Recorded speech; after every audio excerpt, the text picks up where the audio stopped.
Halo semuanya, apa kabar? Kalian di sana pasti baik-baik saja kan? Iya nih, kita di sini baik-baik saja.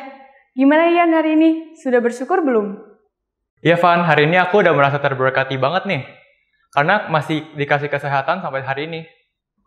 Oh ya, sebelum kita mulai ibadah chapel pada hari ini, marilah kita berdoa. Tuhan, terima kasih Engkau telah mengumpulkan kami pada chapel hari ini. Berkati kami agar kami bisa mendengarkan dan juga menerapkan firman-Mu yang nanti akan disampaikan. Terima kasih ya Tuhan, dalam nama-Mu kami berdoa mengucap syukur. Amin.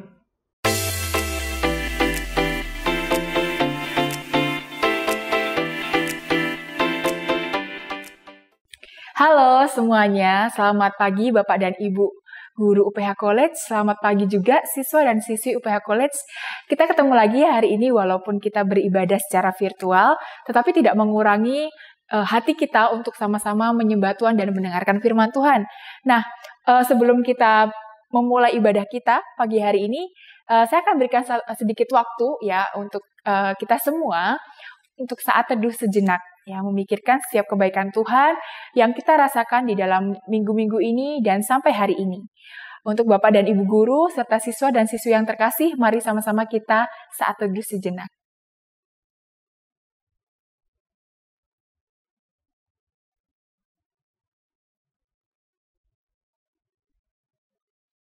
Bapa di surga, kami bersyukur di pagi hari ini, kami kembali lagi diberikan kesempatan untuk kami boleh datang ke dalam ibadah. Kami mau sama-sama memuji nama Tuhan, kami mau sama-sama mendengarkan firman Tuhan, biarlah firman Tuhan yang kami dengarkan boleh menyegarkan setiap dari kami, boleh menguatkan kami, dan boleh memberikan kami terus pengharapan di dalam Engkau. Kami mau menyerahkan ibadah kami ke depan ke dalam tangan-Mu, segala gangguan-gangguan kiranya Tuhan yang tolong singkirkan, supaya kami boleh terus fokus di dalam menyembah Tuhan, di dalam ibadah, dan di dalam mendengarkan firman Tuhan. Di dalam nama anak-Mu yang tunggal, Tuhan Yesus Kristus, kami sudah berdoa dan mengucap syukur. Amin.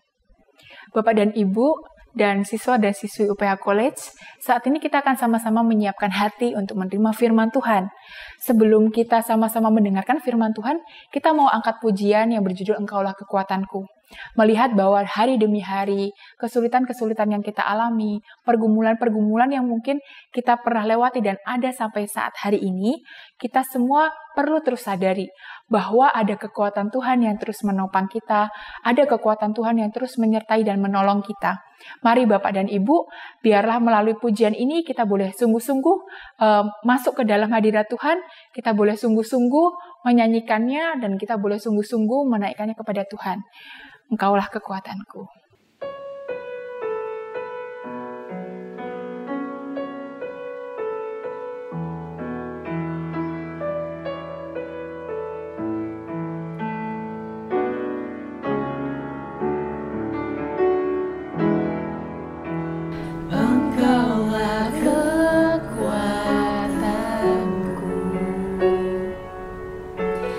Tempat perlindunganku.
Bapak dan Ibu, serta siswa dan siswi UPH College, sebentar lagi kita akan bersama-sama mendengarkan perenungan firman Tuhan. Kiranya renungan firman Tuhan yang akan sama-sama kita dengar boleh terus menguatkan hati kita. Untuk itu, kita akan sama-sama bersatu di dalam doa terlebih dahulu. Mari kita bersatu di dalam doa, kita berdoa. Bapa di surga, kami bersyukur bahwa kami diberikan satu kali waktu untuk kami secara bersama-sama di waktu yang sama kami boleh memuji nama Tuhan. Dan kami bersyukur setelah ini kami akan mendengarkan perenungan firman Tuhan yang boleh terus ya Bapa menguatkan kami, mengingatkan kami, menegur kami untuk kami boleh menjadi pribadi yang boleh semakin hari semakin mengandalkan Engkau, semakin mengenal Engkau, dan semakin boleh terus ya Bapa membuat hidup kami bertumbuh semakin serupa dengan Engkau. Kami bersyukur untuk waktu-waktu yang saat ini sudah Engkau berikan dalam kehidupan kami. Bapa, ini hati kami masing-masing, Engkau yang boleh menolong kami supaya kami boleh diberikan hati yang mau menerima firman Tuhan, telinga yang mau mendengar, dan kami tidak hanya menjadi pendengar firman Tuhan, tetapi kami juga boleh menjadi pelaku firman Tuhan seperti apa yang Engkau ingini dalam kehidupan kami. Di dalam nama anak-Mu yang tunggal, Tuhan Yesus Kristus, kami sudah berdoa dan mengucap syukur. Amin.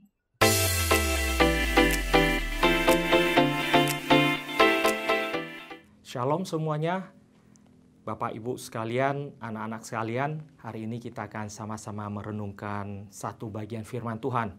Sebelumnya mari kita tunduk kepala, kita berdoa minta pertolongan Tuhan.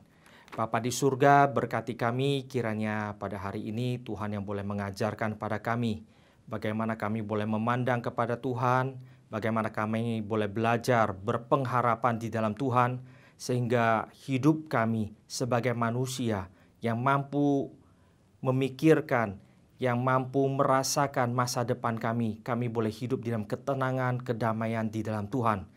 Bukan kegelisahan yang menggelisahkan kami, yang menakutkan kami, tetapi punya kedamaian karena ada Tuhan bersama dengan kami.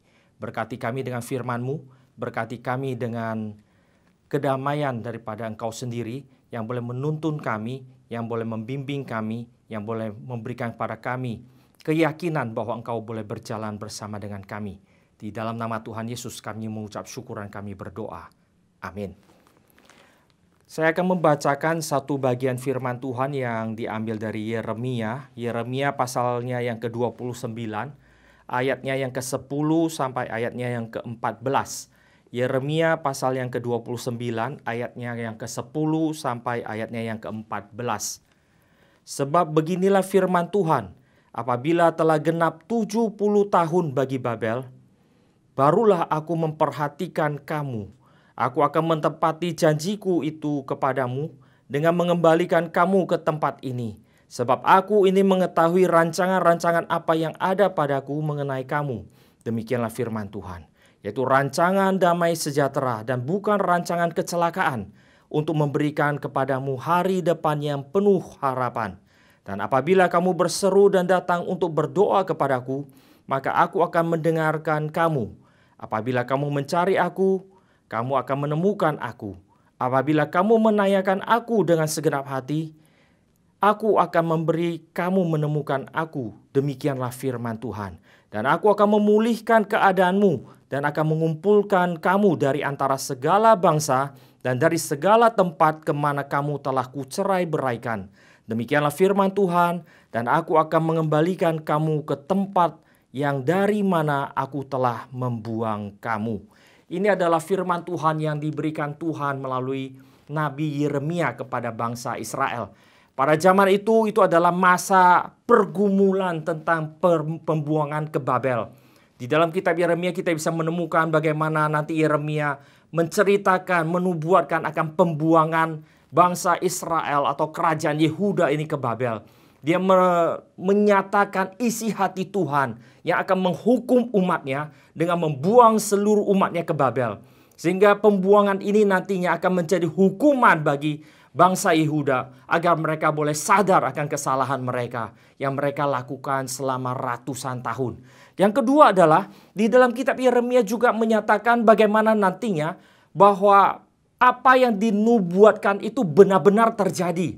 bahwa mereka akan dibuang ke Babel dan mereka benar-benar dibuang ke Babel. Itu bukan hanya satu ancaman kosong belaka, tetapi itu ada satu nubuatan yang pasti terjadi dan benar-benar terjadi. Tercatat dalam kitab Yeremia ini. Hal yang ketiga adalah Yeremia juga mencatat bagaimana Tuhan berjanji. Setelah engkau mendapat hukuman ini, setelah engkau pergi dan dibuang jauh daripada negerimu, setelah engkau berada di negeri Babel di mana orang kafir akan menjadi tuanmu, engkau jauh dari Tuhanmu, engkau akan jauh dari tanah airmu, engkau akan jauh daripada tempat di mana engkau dilahirkan, tempat di mana engkau pernah bangga sebagai umat pilihan Allah. Engkau tetapi akan dipanggil kembali. Tuhan memberikan satu janji, satu kepastian bahwa rancangan yang Tuhan berikan nantinya adalah rancangan damai sejahtera dan bukan rancangan kecelakaan untuk memberikan kepadamu hari depan yang penuh harapan. Kalimat ini adalah satu janji yang luar biasa.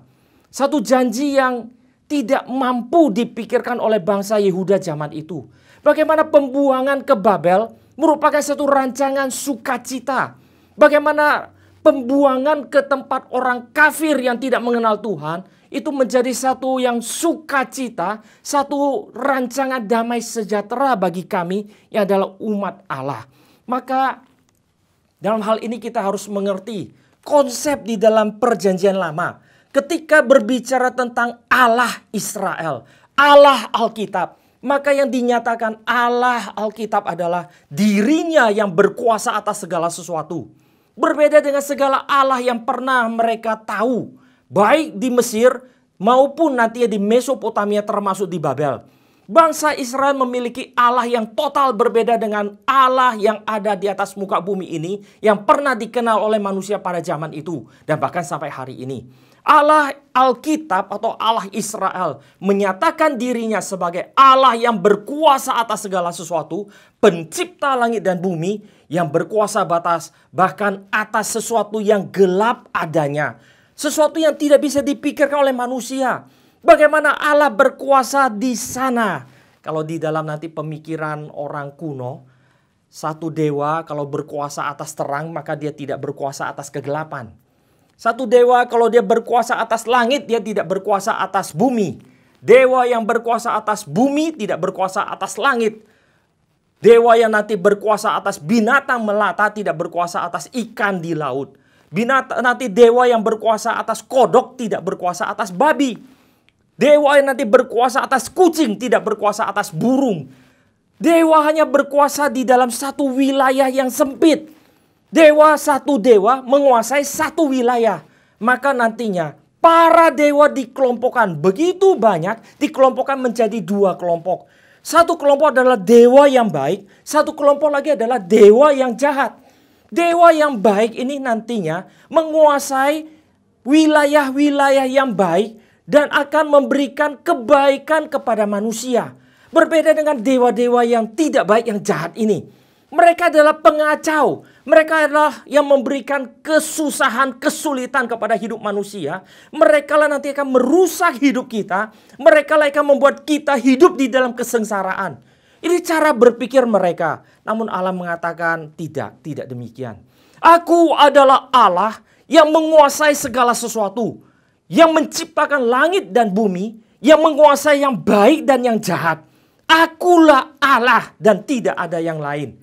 Inilah nanti menjadi pembelajaran yang paling mendasar yang diberikan Allah kepada bangsa Israel. Sebelum mereka dibuang baik melalui nanti bangsa Asyur untuk kerajaan utara maupun melalui bangsa Babel dan kerajaan selatan. Hari ini pun sebenarnya kita sering sekali berpikir Allah kita itu seperti dewa para orang kafir. Allah kita hanya menguasai wilayah yang baik tetapi tidak wilayah yang jahat. Yang bagi kita tidak baik itu pasti bukan dari Allah. Kalau saya sakit itu pasti bukan dari Allah. Kalau saya gagal pasti bukan dari Allah. Saya bukan mengatakan bahwa kegagalan itu berasal dari Allah semuanya menentukan bagi kita untuk gagal, bukan. Namun tentu saja ada bagian kita yang menjadikan kita gagal. Tapi Alkitab juga mengatakan di dalam kegagalan yang nantinya Allah izinkan, di dalam kesulitan hidup yang Allah izinkan, Allah bukan berarti nantinya dia tidak ada di sana. Bukan berarti dia tidak lagi menguasai wilayah sana. Seperti dia membuang kita. Buang kita jauh ke tempat yang gelap, ke tempat yang jahat, membiarkan kita di sana. Dan dia tidak lagi mampu kemudian berkuasa di sana, memelihara kita dan bahkan menarik kita kembali dan sebagainya. Seakan-akan itu adalah wilayah yang bukan wilayah kekuasaan Allah. Alkitab mencatat tidak demikian. Karena Allah kita adalah Allah yang menguasai segala sesuatu. Maka hal pertama yang Yeremia ingin ingatkan kepada bangsa Yehuda ini adalah Allah kita adalah Allah yang menguasai segala sesuatu. Allah kita adalah Allah yang sejati. Bukan Allah yang menguasai satu wilayah saja, tetapi Allah yang menguasai segala sesuatu. Sehingga kau tidak perlu takut. Kau tidak perlu takut. Kemanapun engkau berjalan, engkau tidak perlu takut. Karena dia menguasai segala sesuatu. Inilah hal pertama yang Yeremia ingin hiburkan kepada bangsa Yehuda yang sedang berada di dalam proses pembuangan oleh Allah. Atau disebut nanti bisa dilihat sebagai didikan Allah atas umatnya. Jikalau kita membaca secara positif akan pembuangan ini. Allah adalah Allah yang menguasai segala sesuatu. Engkau tidak perlu takut. Hari ini kita berada di dalam satu masa pandemi. Kita tidak tahu masa depan kita. Kita sebagai manusia, kita sadar akan waktu, tidak seperti binatang. Kita sadar akan masa lalu, kita sadar akan sekarang, kita sadar akan masa depan. Kita pernah mencicipi masa tenang, masa yang indah 2-3 tahun yang lalu. Masa yang penuh kedamaian. Kita bisa pergi kemana saja, kita bisa makan bersama dengan teman-teman di mana saja, kita bisa bermain kapan saja, kita bisa bergaul bersama dengan teman kita kemana saja. Kita punya ingatan itu. Tetapi hari ini di masa pandemi, mau sekolah susah, mau keluar susah, mau bertemu teman susah, mau ke gereja pun kita banyak daripada kita yang juga takut. Kita takut, kenapa? Karena pandemi ini seakan-akan adalah satu wilayah kegelapan yang kita tidak berani masuk ke sana. Kalau bisa jangan menyentuh wilayah itu. Jangan-jangan ketika kita masuk di sana tidak bisa lagi keluar. Karena Allah seakan-akan tidak berkuasa di sana. Allah tidak mampu membawa kita masuk ke sana dan mengeluarkan kita dari sana. Kita takut. Kita takut. Kita takut karena masa depan kita tidak tahu. Kita tidak tahu setelah kita masuk ke dalam kegelapan itu apa yang terjadi. Atau hal yang lebih dekat dengan kita juga. Ketika kita nantinya satu hari lulus. Nanti kita lulus SMA. Kita akan merasa ke depan saya harus ngapain. Apa yang akan terjadi di depan. Sekarang susah, ekonomi susah, apapun susah. Mau kuliah apapun sulit. Saya minggu lalu baru mengantar anak saya pergi ke Jerman untuk kuliah. Dia dari kecil ingin kuliah musik. Kemudian ketika dia mau berangkat, ada saudara, ada om dia, tante dia datang ke rumah tanya, "Kamu mau kuliah apa?" "Kuliah musik, mau kuliah biola ke Jerman." Lalu om dan tantenya cerita, "Buat apa? Musikku sekarang susah, apalagi masa depan, masa akan datang. Kamu masuk ke dalam kegelapan yang kamu tidak ngerti. Kamu masa depan mau bisa buat apa dengan musikmu? Ke depan orang cari makan pun susah. Siapa lagi mau membayar musikus untuk kemudian belajar musik dan mendengarkan musik?" Kita seringkali berpikir ke depannya kita takut. Kenapa? Karena kita adalah manusia yang tidak tahu masa depan. Namun kita menyadari adanya masa depan. Inilah perbedaan kita dengan binatang. Dan inilah menjadikan kita takut untuk melangkah. Kita seringkali lebih nyaman dengan masa lalu kita yang kita anggap indah. Dan kita ingin tetap berada di sana. Kita ingin tetap berada di sana dengan sukacita, dengan tenangnya.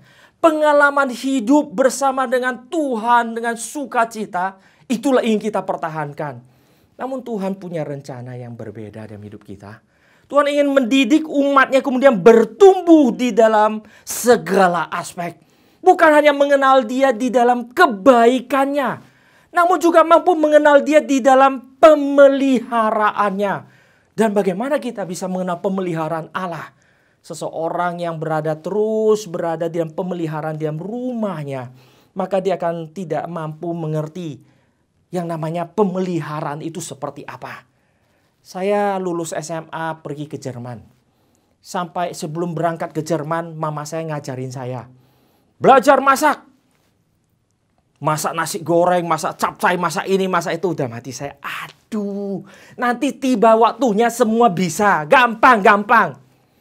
Ternyata sampai di Jerman, hari-hari pertama saya pikir masak yang paling gampang nasi goreng.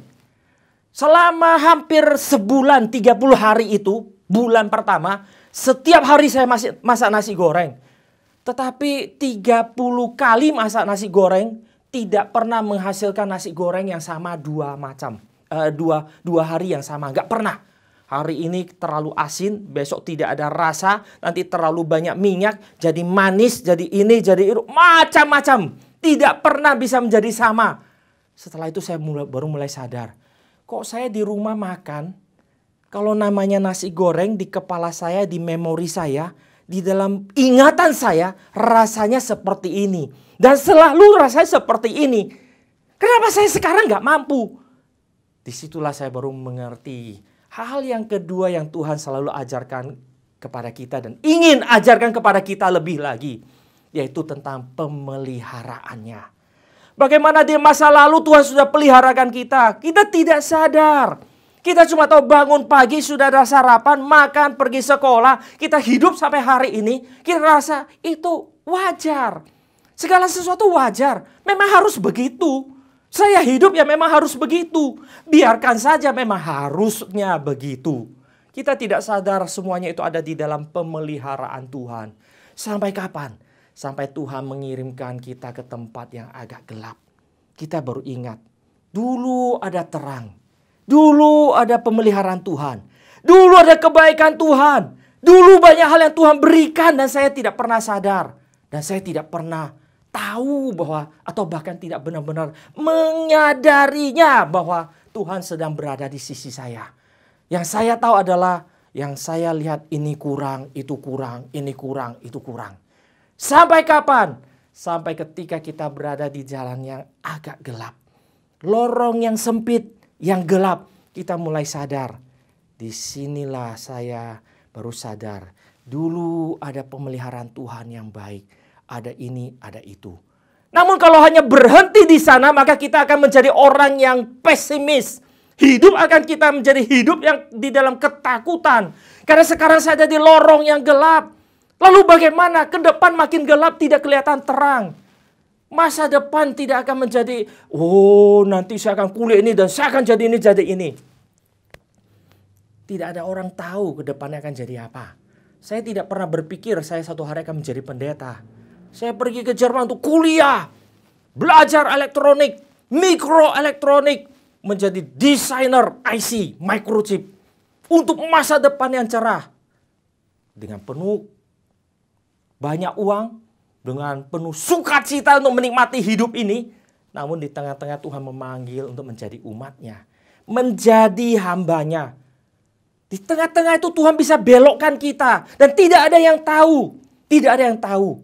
Apalagi nantinya di dalam konteks kita hari ini. Di dalam pandemi ini. Kita tidak mampu melihat ke depan. Ke depan seberapa terangnya.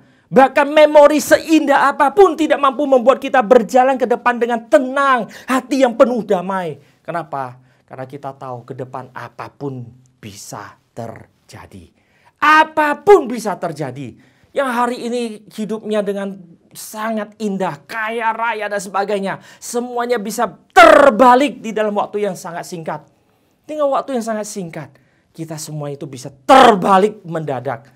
Bangsa Israel sebenarnya baru mengalami masa reformasi dan Raja Yosia. Pada saat itu Yeremia baru bangkit, dipanggil menjadi nabi.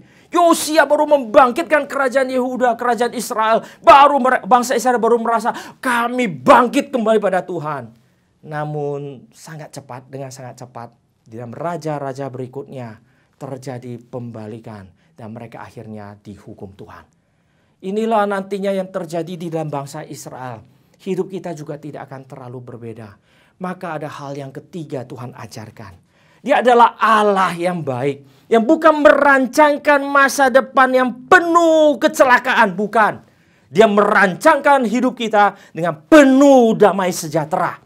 Bagaimana kita bisa tahu? Bagaimana kita bisa tahu hidup kita dirancang dengan penuh damai sejahtera? Karena satu hal yang sederhana. Satu hal yang sederhana. Dia adalah Allah yang baik. Dia tidak mampu melanggar, tidak mampu menjadi Allah yang tidak setia kepada dirinya yang baik. Yang pada dasarnya baik. Allah adalah Allah yang baik. Dia tidak mampu menjadikan dirinya menjadi Allah yang jahat. Nggak bisa, dia adalah Allah yang baik. Maka apapun yang dia rancangkan, yang dia keluarkan itu merupakan rancangan kebaikan.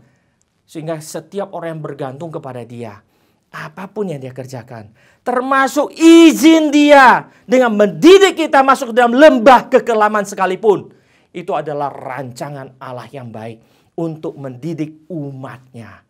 Maka mari hari ini kita sadar, kita tidak menguasai masa depan. Kita tidak tahu apa yang terjadi di masa depan. Seluruh perjuangan kita, seluruh perjuangan hidup kita akan jadi apa? Akan jadi apa? Saya sebelum berangkat ke Jerman setelah saya lulus SMA, saya pikir satu hari saya akan menjadi orang yang punya gelar yang tinggi, lulusan luar negeri. Punya bukan hanya gelar, saya punya pengetahuan yang tinggi sebagai seorang yang punya gelar. Banyak orang punya gelar namun tidak punya pengetahuan. Tapi saya ingin punya pengetahuan yang tinggi. Bukan hanya punya gelar yang tinggi. Tetapi saya juga ingin sesuatu lagi. Bukan hanya punya gelar, punya pengetahuan. Saya juga kepengen punya hidup yang sukses. Punya uang yang banyak. Punya kehidupan yang enak. Bisa menjadi berkat bagi banyak orang. Saya ingin banyak hal. Tetapi ketika saya sampai di Jerman, saya melihat bukankah itu negara yang sangat makmur? Namun kenapa banyak orang justru meninggalkan kehidupan yang makmur dan menjadi gembel? Di sana gembel itu bukan karena mereka tidak punya kemampuan. Kita bisa menemukan gembel yang punya gelar doktor. Ditanya, kenapa kamu jadi gembel? Dia akan jawab kita, hidup ini percuma. Pinter gak ada gunanya. Rajin gak ada gunanya. Hebat gak ada gunanya. Pada akhirnya kita juga cuma jadi debu kembali ke tanah. Buat apa? Perjuangan yang capek-capek pada akhirnya tetap mati kok. Buat apa? Gak ada kebaikan. Ujung-ujungnya semua mati. Bagaimana kita bisa mengatakan kematian itu sesuatu yang baik? Kalau kematian itu sesuatu yang baik, mari kita semua mengejar kematian. Tapi kita sadar, kematian itu bukan sesuatu yang baik. Maka hidup ini kalau ujungnya adalah kematian, buat apa kita hidup? Kalau hidupnya ujungnya adalah kematian, buat apa kita berjuang? Kalau hidupnya ujungnya adalah kematian, buat apa belajar? Belajar capek-capek untuk mati, buat apa?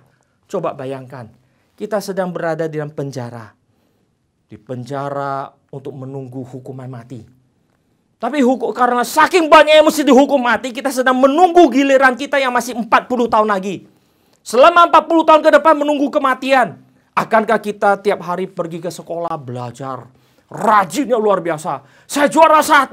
Saya bahkan juara paling pintar seluruh dunia. IQ tertinggi bahkan lebih tinggi daripada Einstein. Akankah menjadi kebanggaan? Teman-teman kita akan ketawain kita. Bodoh. Toh kita sama-sama nanti juga mati. Bahkan pengkhotbah pun di Alkitab. Orang yang paling berhikmat Raja Salomo. Alkitab mengatakan sebelum dia dan sesudah dia. Tidak ada lagi yang lain yang akan lebih berhikmat daripada dia. Orang yang paling berhikmat sekalipun mengatakan di dalam pengkhotbah. Pasal yang kedua dia mengatakan. Buat apa berhikmat? Toh pada akhirnya ujung hidup ini jikalau ada kematian. Buat apa berhikmat? Maka saudara sekalian, Bapak Ibu sekalian. Ketika kita mendengar slogan-slogan di dalam kekristenan. Seringkali kita menganggap itu sesuatu yang tidak berguna. Di dalam kekristenan ada pengharapan. Karena ada kebangkitan. Apa sih kalimat itu? Tetapi kalau kita mau pikir lebih jauh, bukankah itu adalah fakta? Jikalau hidup di dunia ini tidak ada kebangkitan, buat apa kita sekolah? Kedua, jikalau nanti ketika kebangkitan itu terjadi, yang kita pelajari, yang kita kerjakan hari ini tidak ada hubungannya dengan nanti, hidup yang nanti, buat apa kita hidup baik-baik dan kita sekolah baik-baik? Alkitab mengajarkan, rancangan damai sejahtera ini bukan hanya berlaku di sini, namun berlaku selama-lamanya. Apa yang kita kerjakan, yang baik ini dari Allah yang baik ini, semuanya ini adalah untuk bertahan selama-lamanya. Maka yang terakhir, saudara sekalian, ketika kita baru merayakan Jumat Agung Paskah, kemudian kenaikan Tuhan Yesus. Ketika kita mengatakan Kristus menjadi sentral dari seluruh kekristenan. Kenapa jadi sentral? Karena Alkitab mengatakan dia adalah raja di atas segala raja. Istilah raja di atas segala raja ini dipakai pertama kali di tahun kira-kira 1100 sebelum Masehi oleh seorang raja Asyur. Untuk menunjukkan dia itu lebih daripada raja yang lain. Jikalau pada zaman itu raja itu adalah titisan dewa, raja itu adalah wakil dewa, raja itu adalah anak dewa, raja itu adalah dewa itu sendiri. Tetapi para dewa, para raja ini selalu hanya mampu menguasai wilayah-wilayah yang sempit. Mereka sadar. Maka untuk menjadikan dirinya lebih daripada sekadar hanya dewa, hanya raja, mereka menyematkan dirinya dengan satu istilah, raja di atas segala raja. Jikalau banyak raja menguasai wilayah-wilayah tertentu, saya adalah raja menguasai, para raja menguasai wilayah tertentu. Saya penguasa atas segala sesuatu. Inilah yang diinginkan oleh para raja itu. Dengan memakai nama raja di atas segala raja. Istilah ini dipakai pertama kali bukan oleh Tuhan Yesus, tetapi oleh Raja Asyur. Kira-kira 1100 tahun sebelum Masehi. 1100 tahun sebelum Yesus lahir, istilah ini sudah dipakai. Kenapa memakai istilah ini? Karena sebenarnya ada satu hal yang diinginkan oleh setiap manusia. Yang ingin dia kuasai. Yang belum pernah dan tidak akan pernah dia kuasai. Jikalau di luar Kristus. Yaitu wilayah menguasai kematian. Semua yang mengatakan dirinya adalah raja harus mati. Bahkan mereka yang berani mengatakan dirinya ada raja di atas segala raja pun harus mati. Bahkan Tuhan bercanda dengan mereka yang memakai istilah ini. Terakhir dalam sejarah umat manusia yang memakai istilah ini kepada dirinya adalah Raja Iran. Syah Iran. Syah Iran sebelum digulingkan oleh Khomeini, dia memakai istilah Syah an Syah. Raja di atas raja. Dia raja di atas segala raja. Dan Tuhan bercanda dengan dia. Tuhan bahkan bikin dia sebelum mati udah digulingkan, udah gak jadi raja. Manusia ingin menguasai segala sesuatu. Dan khususnya nantinya ingin menguasai kematian. Kenapa? Jikalau kita berjuang, lalu pada akhirnya ada kematian, maka hidup ini tidak ada maknanya. Tanpa makna, maka hidup ini tidak ada harapan. Saudara sekalian, akankah kita berjuang jikalau kita tahu ke depan segala sesuatu akan berhenti di kematian? Buat apa nikmati hidup ini sekarang? Ketika saya berada di Jerman sedang bekerja, di kantor tempat saya bekerja itu orang pintar semuanya, semua S2, S3 ke atas. Satu kali teman saya seorang doktor, pintarnya luar biasa. Saya mengatakan hari Minggu saya mau ke gereja. Saya ajak dia ketawa. Edward, kamu sekolah jauh-jauh sampai di Jerman, masih percaya Tuhan. Kita itu, baru perlu Tuhan kalau kita masih hidup dalam zaman primitif. Itu perlu Tuhan, perlu berdoa. Saya bilang yakin. Yakin. Saya bilang kalau gitu hidup setelah itu mati buat apa? Mati ya sudah habis. Debat dengan mereka yang mengatakan kalimat ini tidak perlu banyak berdebat gitu ya.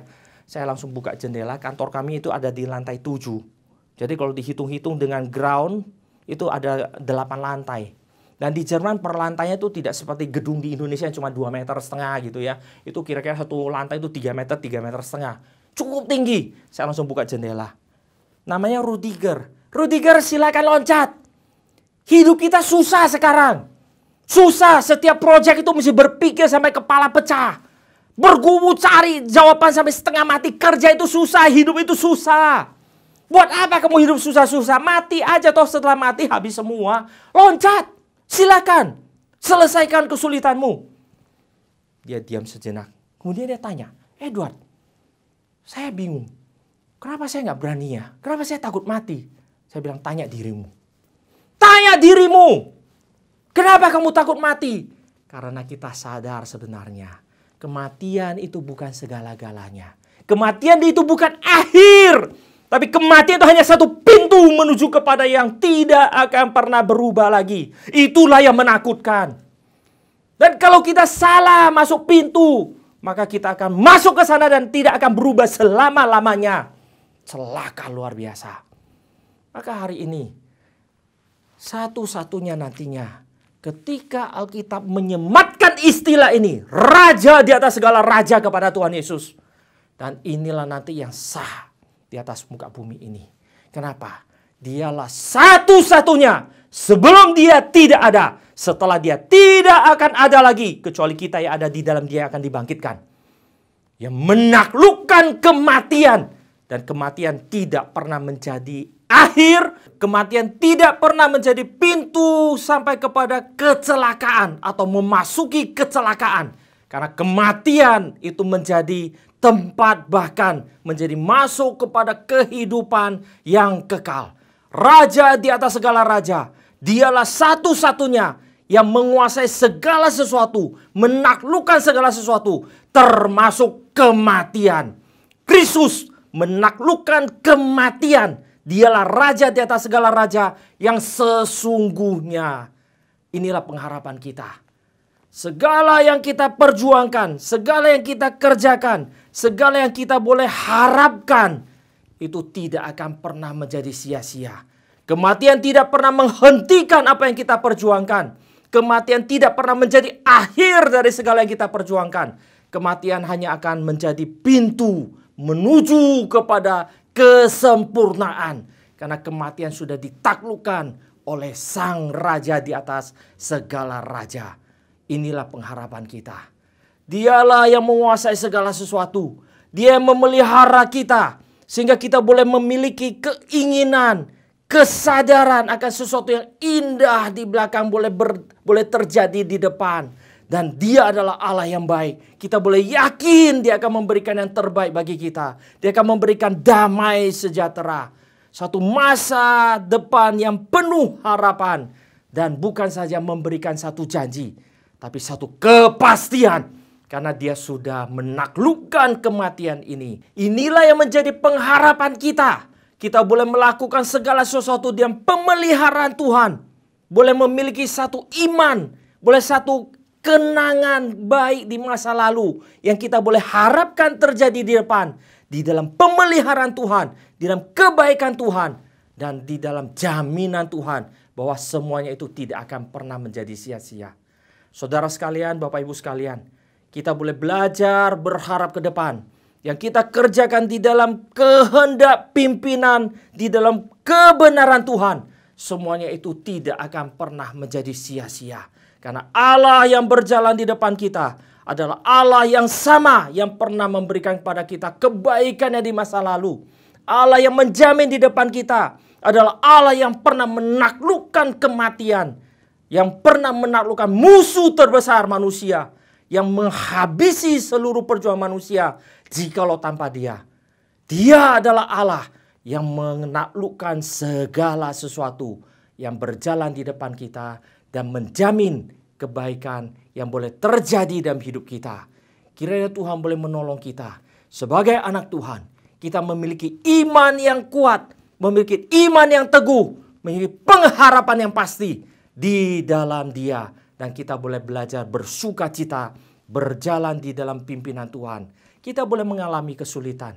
Kita boleh mengalami banyak hal yang mungkin membuat kita merasa sulit hidup ini. Namun kita boleh percaya. Segala sesuatu ini ada di dalam kebaikan Tuhan. Di dalam jaminan Tuhan. Yang dimana akan membawa kita kepada satu masa depan yang penuh harapan. Satu masa depan yang tidak pernah akan menjadi sia-sia.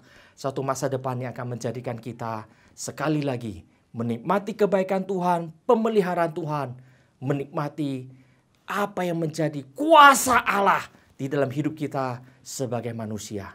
Kiranya Tuhan memberkati kita, menguatkan kita, dan memberikan pada kita iman yang cukup, sehingga kita boleh berjalan menyaksikan Allah kita sepanjang hidup kita, mulai hari ini sampai kita bertemu dengan Dia. Mari kita berdoa. Bapa di surga, kami mengucap syukur untuk hari ini. Sekali lagi Tuhan boleh mengajarkan kami dan mengingatkan kami akan makna hidup, akan Tuhan yang berjalan bersama dengan kami, akan masa depan yang ada dalam jaminan Tuhan. Kiranya Tuhan boleh menolong kami memiliki iman yang cukup, boleh berjalan di dalam firman Tuhan, di dalam topangan tangan Tuhan, di dalam jaminan Tuhan. Di dalam nama Tuhan Yesus, kami mengucap syukur dan kami berdoa. Amin. Gimana cowok pada hari ini, Van? Udah merasa terberkati belum? Udah dong pastinya. Pasti kalian juga merasa terberkati kan? Iya, sebelum kita mengakhiri Capa pada hari ini, marilah kita berdoa. Tuhan, terima kasih sudah memberkati kami pada Chapel hari ini. Semoga firman-Mu bisa kami terapkan pada kehidupan kami masing-masing. Sekarang, kami ingin melakukan aktivitas selanjutnya. Tolong berkati kami supaya kami bisa melakukan semua aktivitas di dalam nama-Mu. Di dalam nama Tuhan Yesus, kami berdoa. Amin.